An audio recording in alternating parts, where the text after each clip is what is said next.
everybody, Shadow SP here, and here I am on Granblue Fantasy. Alright, so I'm gonna do one thing this video. I'm gonna come over here.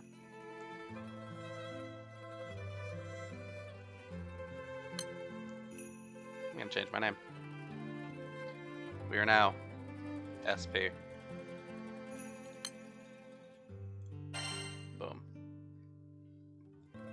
Alright. And for what it's worth, you are able to do that, right? And if you want to change your displayed trophy or whatever, you have to go over to the trophy screen and, like, find one. We've probably got a story trophy around here somewhere. Yeah. We are... Here. There we go. We've finished the first arc. That's what this tells us. So we are now SP, Traveler with the Girl in Blue. So, good stuff. Alright. So, now that with that out of the way, the rest of this video is not going to be doing anything, but rather we're going to be talking about a few things. So if you want to check out now, I totally understand. I've been there. Thanks for watching up to this point.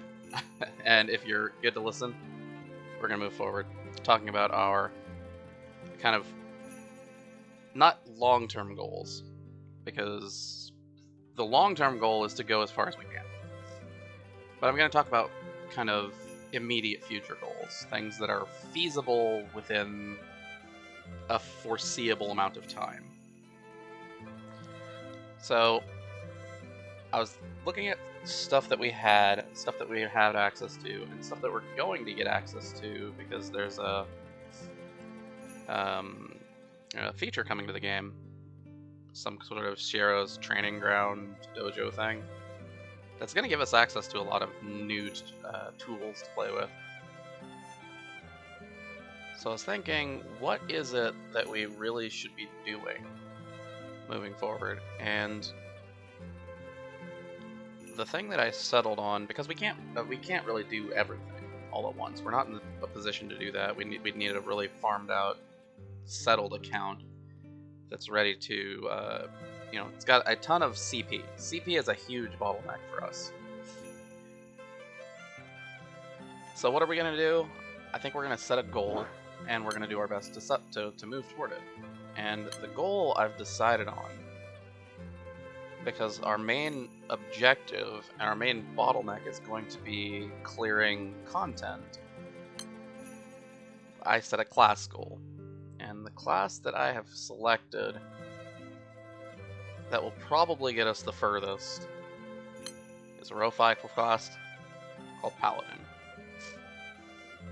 Because Paladin has access to some extremely powerful defensive tools that we don't have access to otherwise because of our limited character roster. So if we look at Paladin, it costs, and this is important to note, it costs 10,000 CP to unlock this class. That's a lot of CP. But its support skills are extremely powerful. Capping damage taken at 10,000 and having an innate guts is incredible. In addition to that, stuff that we see here, its EM skills are awesome. This is the worst one, but like a lot, and it's still pretty decent. The one that we're really looking for is this all ally substitute, because the only element that I think the only element we have access to an all ally substitute in is light. And all ally substitutes let us kind of move through mechanics that we otherwise have no way of surviving. I mean, in addition, we've got this 80% damage cut on a 5-turn cooldown, and that's pretty good. And also, we've got this tool, which damage taken is lowered. I believe the number on this is by 10,000. So that's pretty strong. But how do we get to Paladin? Well, we need this trophy, Protector's Vow. How do we get this trophy? Well, we need to unlock the quest for it, And the way to do that is to go back to row 4. And, you know, see how our Relic Buster is maxed to level 30?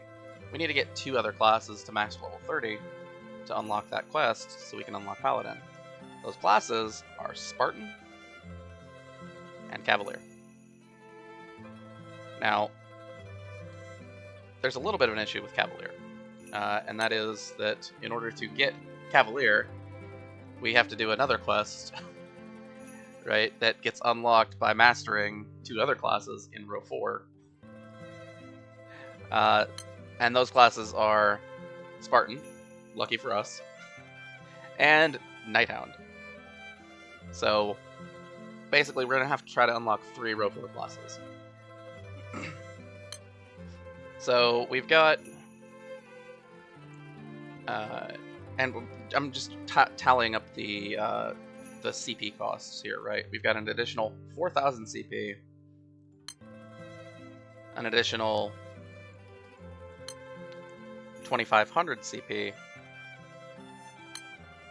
and an additional 2,500 CP. So that's somewhere in the neighborhood of 20,000 CP, which is it's quite a lot. In addition to that, we'll have to master Spartan and Cavalier, which is going to take a long time. But it's a process, right? And we're going to be still making progress through other stuff while we're doing that. And Spartan itself is a class that has pretty decent defensive utility. It's got the same phalanx that Holy Saber has, the 70% one. And it's also one of the very few classes that's not in the Dark Fencer line that has a delay, right? This delay is not the best, but it's pretty good. Right, and we get extra damage cut on substitutes. So if it's a single enemy substitute, our protagonist can, or a single target trigger, our protagonist can substitute it away with a combination of defensive tools. So that's gonna be useful, right? And there are other use cases for Nighthound and Cavalier specifically, but we're mostly concerned with getting them leveled up so that we can go for Paladin, because with our limited character pool, I don't think that there's going to be a better way to get through the most content. That said, what else are we going to be doing while we're doing that? Because that's not all we're going to be doing.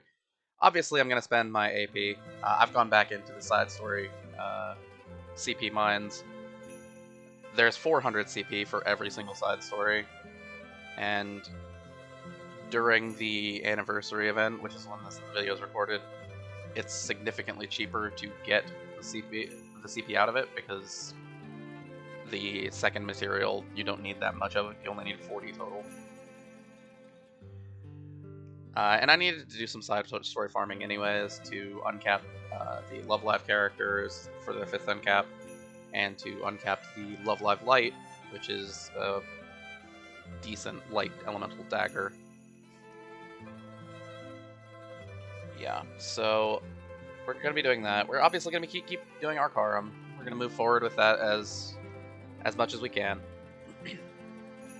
and keep moving toward uncapping all the stuff in the shop. You know, we're going to move toward the oh, I can actually forge the star in the tower right now. I'll do that after this video. So yeah, we're going to want to move toward that. We're going to move toward uncapping seraphic weapons whenever we can. It's probably going to be stuck for a while at this stage because these materials are really annoying to farm. But that's beside the point, right?